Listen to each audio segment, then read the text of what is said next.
What is good, YouTube? Charon FX back in my lesson. So in this video, I'm about to show you all how I was able to catch over 400 pips trading gold in just 2 hours. But before we get into this video, I told you I have a surprise for you when we get to 1K subscribers, right? Now, a lot of y'all be hitting me up on Instagram, interested in enrolling in my one-on-one mentorship, but y'all keep complaining about the price. So I've decided to make available 20 seats at a 50% discount. Yeah, you heard me, 20 seats at a 50% discount. So make sure you DM me on Instagram to take advantage of this opportunity. DM me on Instagram to get yourself enrolled in my one-on-one mentorship. Also, make sure to watch this video to the end. If you haven't yet subscribed to this channel, make sure you hit that subscribe button and make sure to like this video and make sure to drop a comment down below. So with that being said, let's just get to business. Alright, so now starting from our daily time frame on gold, right? What's the first thing we need to do? The first thing we need to do is to identify the trend of the market. Looking at our charts, what trend are we in? We're in an uptrend, isn't it?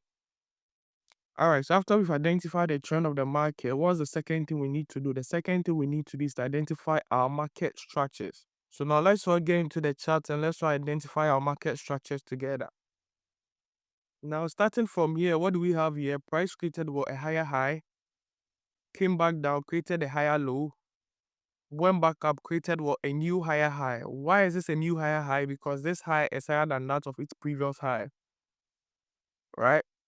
So after this higher high was created, what the price do next? It came back down to create a new higher low. Why is this our new higher low? Because this low is higher than that of its previous low. So now this becomes our new higher low. After this higher low was created, what the price do next? Price went back up to create a new higher high.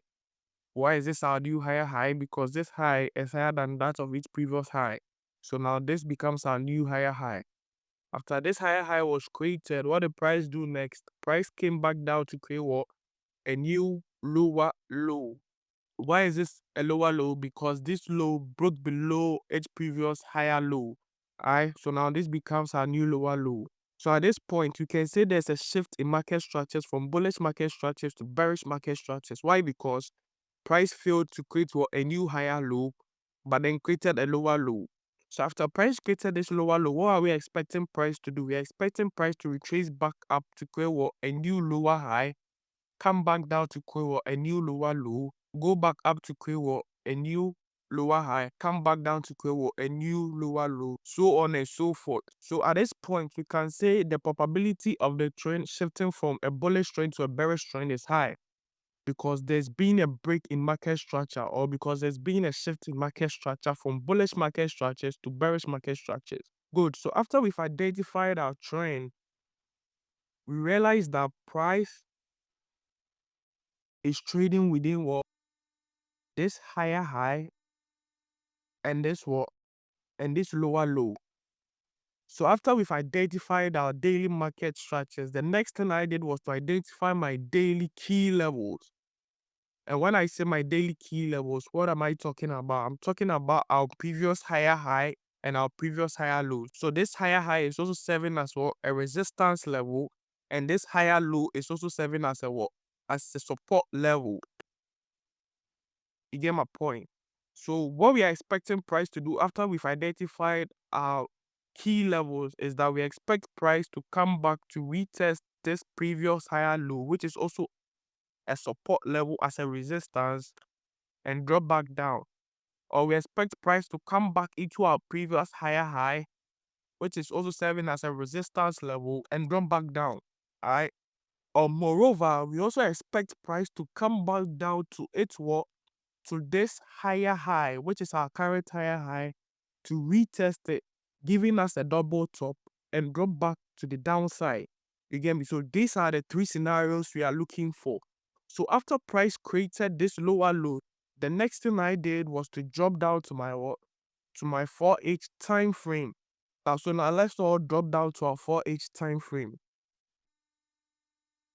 Alright, so now coming down to our H4 time frame, right?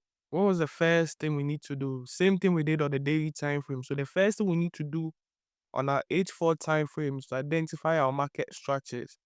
So now let's identify our market structures. So starting from here, what the price do here? Price created a lower high, came back down and created a lower low, came back up and created a high, came back down, created a higher low, came back up, created what?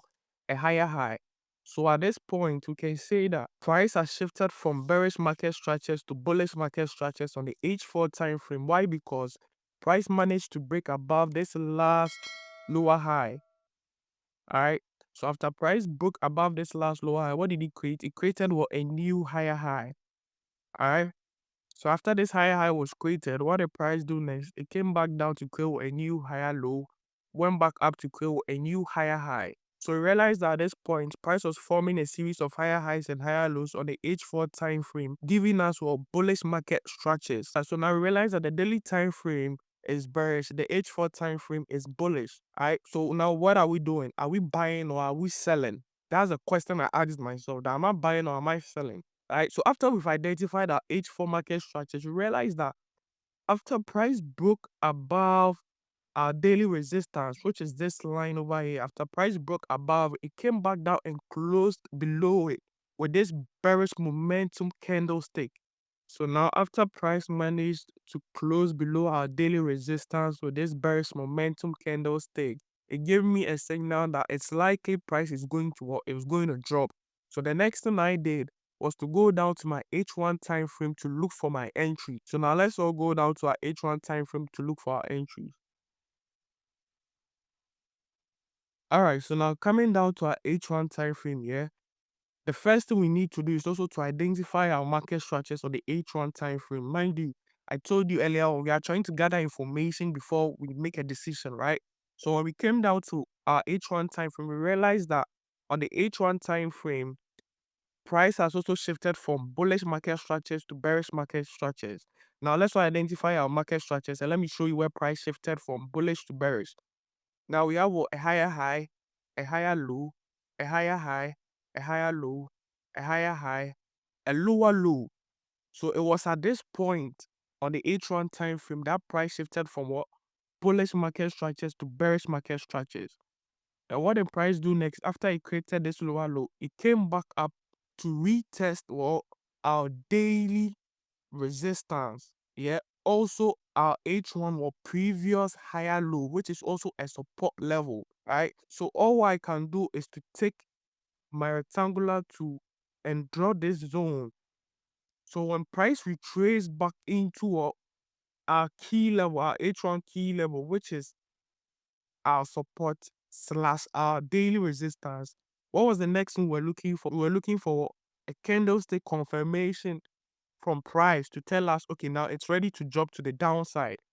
You get me? Now, if you're also to take our Fibonacci 2 and draw from this point, which is our H1 higher high to our H1 higher low, we realize that our retest came into our Fibonacci 38% level and our 50% level, which is also in confluence with our key level. So after price retested our key level, what was the next thing we're looking for? The next thing we're looking for was what? Was our bearish confirmation candlestick. And what bearish confirmation candlestick do we have? We have our what? Our bearish ceramic candlestick. So after we got this bearish ceramic candlestick, what did I do? That's when I waiting for sales. Placed my stop loss right above our key level. Yeah. And I'll take profit to our negative 27% Fibonacci extension level, which is also in confluence with our what? With our H4 previous or higher low, which is also a resistance level. This is where I placed my take profit, risking 120 pips to make what? 400 pips, giving us a risk to reward ratio of 1 is to what? 1 is to 3. As simple as that. So this is how I was able to catch about 400 pips trading gold. In just 2 hours, this is how I was able to catch about 400 pips trading gold. So in case you didn't understand anything I did, make sure to go back to rewatch the video over and over and over again. And also, like I said earlier on, if you're interested in enrolling my one-on-one mentorship, there are 20 seats available going at a 50% discount. So make sure to take advantage of this 50% discount to get yourself enrolled in my one-on-one mentorship. DM me on Instagram to get yourself enrolled in my one-on-one mentorship, right? If you also haven't yet subscribed to this channel, make sure you hit that subscribe and make sure to hit that like button and make sure to drop a comment down below. So with that being said, I'll see you in the next video. Charon FX. Peace. I'm out.